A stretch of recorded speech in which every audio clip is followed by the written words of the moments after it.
interesting? Sometimes a student tells me, my English is terrible. And then 5 minutes later, they have a full conversation in English. That happens more often than people think. Exactly. They can understand podcasts, they can watch YouTube videos, they can read articles, they can even answer questions in English. But the moment they need to speak, they suddenly think, no, my English isn't good enough. Honestly, I think many people listening right now can relate to that. I think so too. And here's a question for everyone watching. Have you ever understood English perfectly in your head, but when it was time to speak, nothing came out? Oh, that's a painful feeling. It really is. And if you've experienced that, today's episode is especially for you. Because today, we're talking about something that stops thousands of English learners from improving. That's right. Today we're talking about this simple but powerful idea. Believe yourself to speak. Your English is better than you think. I love that topic.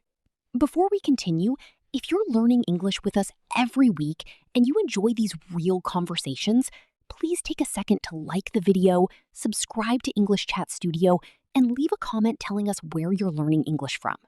We always enjoy reading your comments. It's brilliant seeing people from different countries learning together. By the way, hi everyone, I'm Nina. And I'm Mon. And we're very happy you're spending some time with us today. Let's start with something interesting. Why do so many learners believe their English is bad? Because they focus on what they can't do instead of what they can do. That's true. Imagine someone who can understand 80% of a conversation. That's actually quite impressive. But instead of feeling proud, they focus on the 20% they missed. It's like getting 80 marks out of 100 and only thinking about the 20 marks you lost.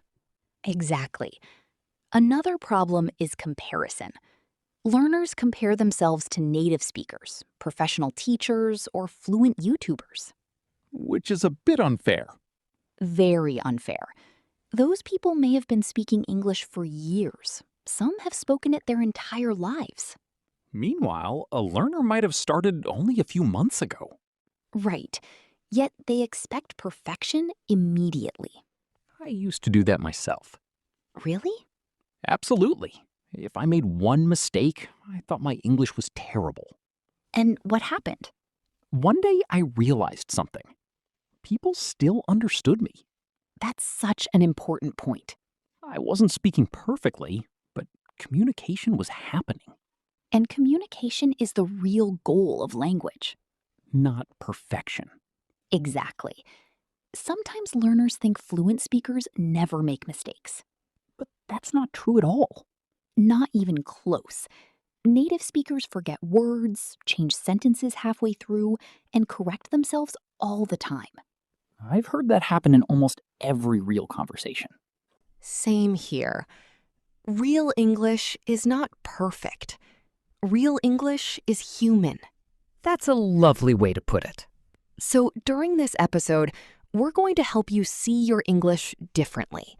We'll talk about why learners underestimate themselves, what confident speakers do differently, and how you can start speaking with more trust in your own ability. And I think some listeners might be surprised by how much English they already know. I agree, because sometimes the biggest thing holding you back isn't your English level. It's what you believe about your English.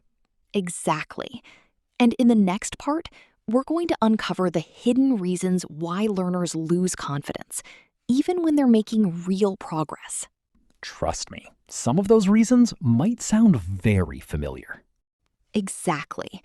And in the next part, we're going to uncover the hidden reasons why learners lose confidence, even when they're making real progress. Trust me, some of those reasons might sound very familiar. So, let's talk about something that many English learners never realize. Confidence and English ability are not the same thing. That's interesting, because people often mix them together. Exactly. Have you ever met someone who speaks simple English but sounds very confident? Yes, and strangely, people think they're fluent. Right.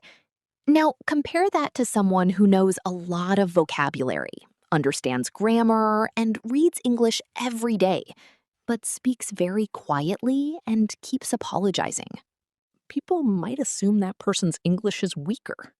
even when it isn't.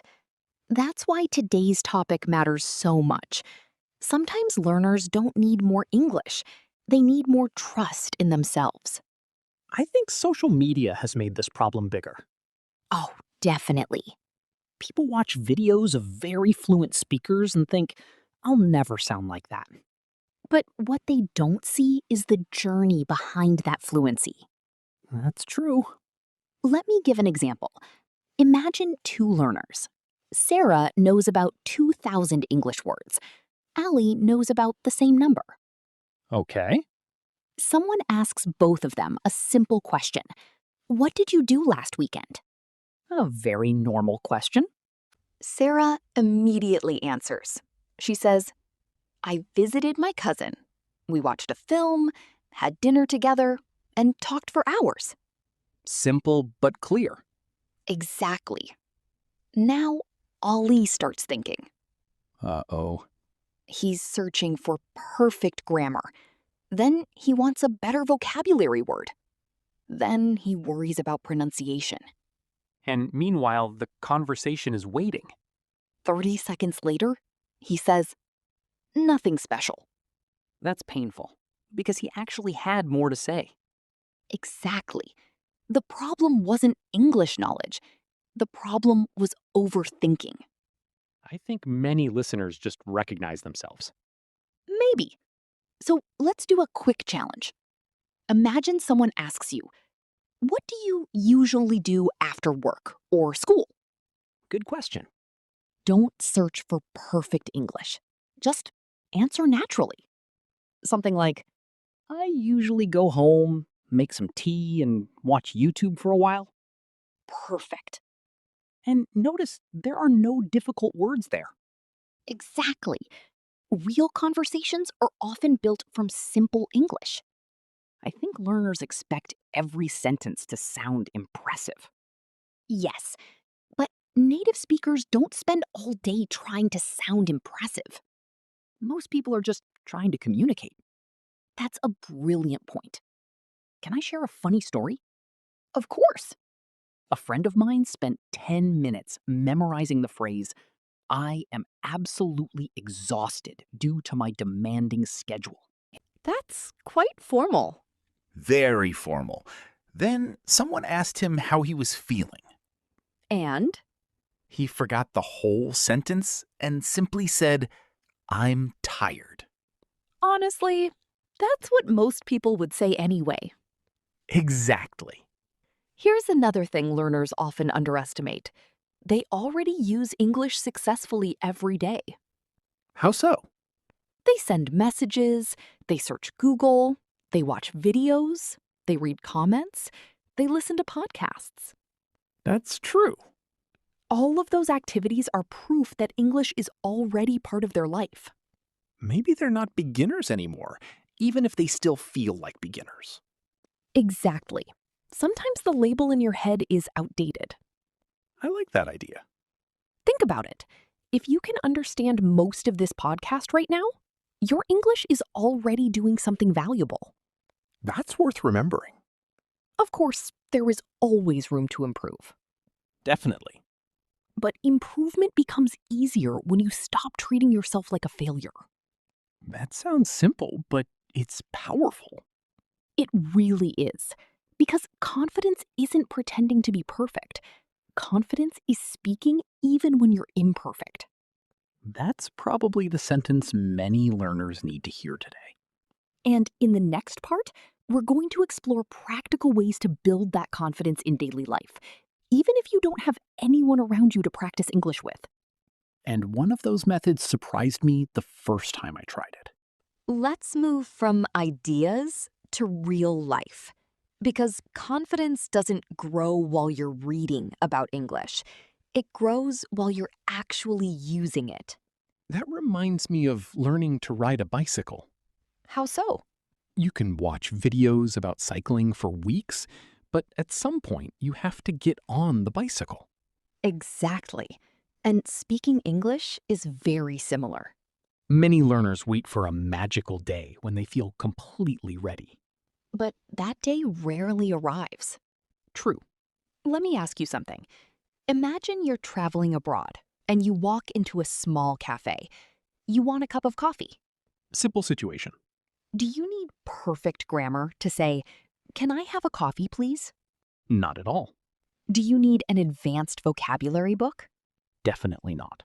What do you need? The courage to open your mouth and speak. Exactly. I think learners sometimes confuse English exams with real conversations. That's a very important point.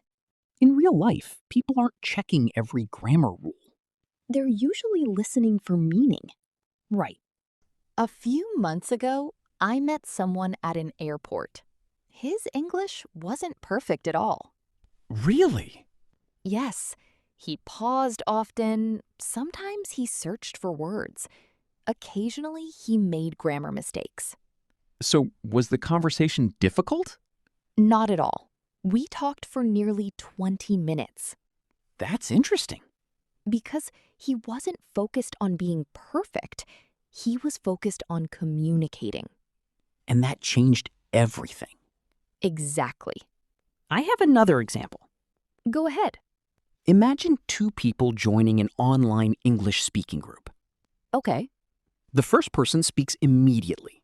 Their English is simple, but they participate. And the second person? They stay silent for the entire session because they're afraid of making mistakes. After 3 months, who improves faster? The first person, without question. Exactly.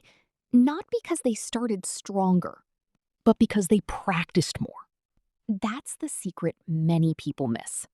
Improvement often comes after speaking, not before speaking.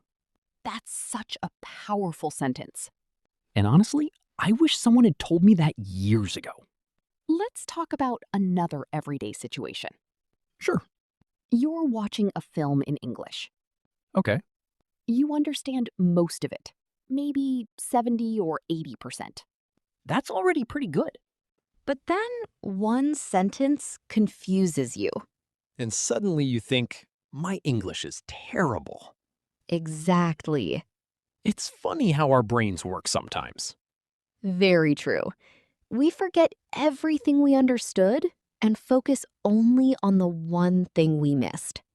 That happens in conversations too. Absolutely. Someone speaks for 2 minutes, You understand almost everything, but there's one unfamiliar word. and suddenly panic arrives. Even though you understood 95% of the message. Exactly. Can we give listeners a challenge? Let's do it. Think about the last conversation, podcast, video, or article you understood in English. Good challenge. Instead of asking, what didn't I understand? Ask yourself, what did I understand? I love that. Because progress becomes visible when you look for it. That's true.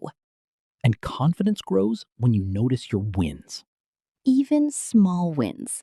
especially small wins. You know what? One of the most confident English learners I ever met had a simple habit. What was it? Every evening, she wrote down one thing she successfully did in English that day. That's brilliant. Sometimes it was understanding a podcast episode. Sometimes a conversation. Exactly. Sometimes it was just learning a useful phrase. But she kept collecting evidence that she was improving.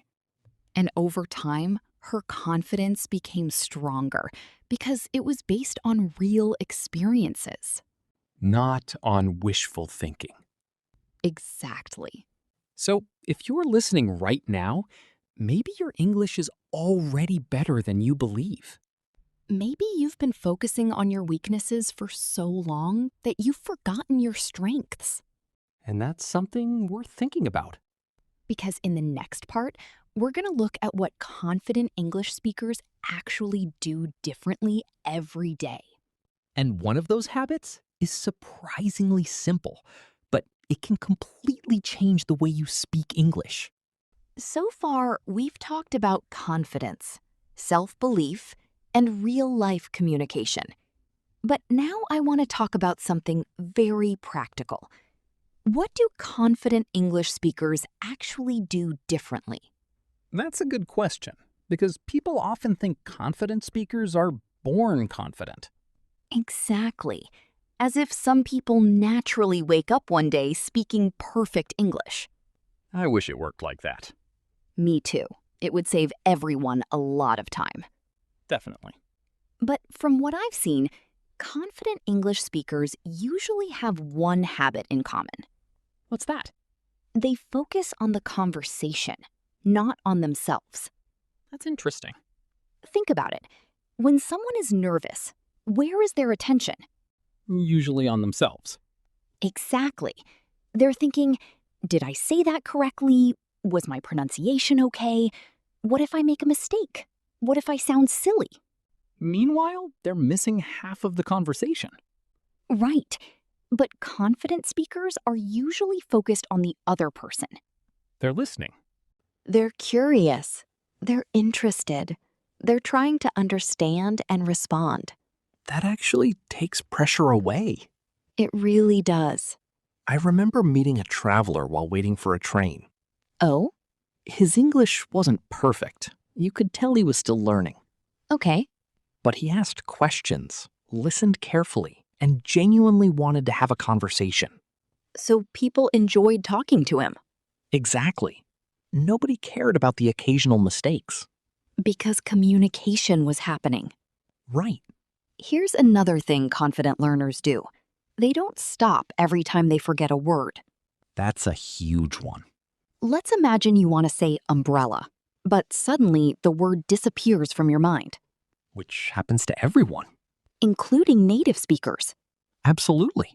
Instead of freezing, you can simply say, the thing you use when it rains. And people will immediately understand. Exactly. I think many learners don't realize that communication is flexible. Very flexible. You don't always need the perfect word. You just need a way to express the idea. That's how real conversations work. Let's do a quick challenge. Sounds good. Imagine you forget the word passport. How would you describe it? Maybe I'd say it's the document you need when traveling to another country. Perfect. The message still gets across. Exactly. You know what else confident speakers do? Tell me. They accept small mistakes and keep moving. That's such an important habit. A lot of learners treat every mistake like a disaster. When really, it's just part of learning. Exactly. Imagine you're talking with a friend and you say, yesterday I go to the market. A small grammar mistake. Right. But everyone still understands what you mean. Exactly. You can simply correct yourself and continue, Sorry, yesterday I went to the market. and then carry on with the conversation. No drama, no panic. Just keep speaking. Another thing I've noticed is that confident learners celebrate progress. While insecure learners often ignore it. Exactly. If an insecure learner speaks English for 10 minutes and makes 2 mistakes, they remember the mistakes. But a confident learner remembers that they successfully spoke for 10 minutes. Same experience, different focus. That's a brilliant way to put it. And honestly, our brains need those positive reminders. They do. Because language learning is a long journey. Very true. You won't become fluent overnight. But every conversation helps. Every sentence helps. Every attempt helps. Even the awkward ones. Especially the awkward ones. Because those are often the moments where real growth happens. Exactly.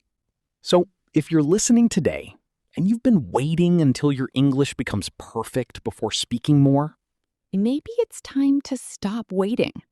maybe it's time to trust the English you already have. Because confidence doesn't come after years of perfect speaking. Confidence grows through speaking. And that's probably the biggest message we wanted to share today. Your English may not be perfect. But it's probably much better than you think. And if you've understood this conversation, that's already proof that you're making progress. Before we finish, we'd love to hear from you. What's one thing you can already do in English today that you couldn't do a year ago? Write your answer in the comments. We genuinely love to read it. And if today's conversation encouraged you even a little, don't forget to like the video, subscribe to English Chat Studio, and share it with a friend who needs more confidence in English. Keep learning, keep speaking, and most importantly, keep believing in yourself. Your voice matters, your ideas matter, and your English deserves to be heard. See you next time.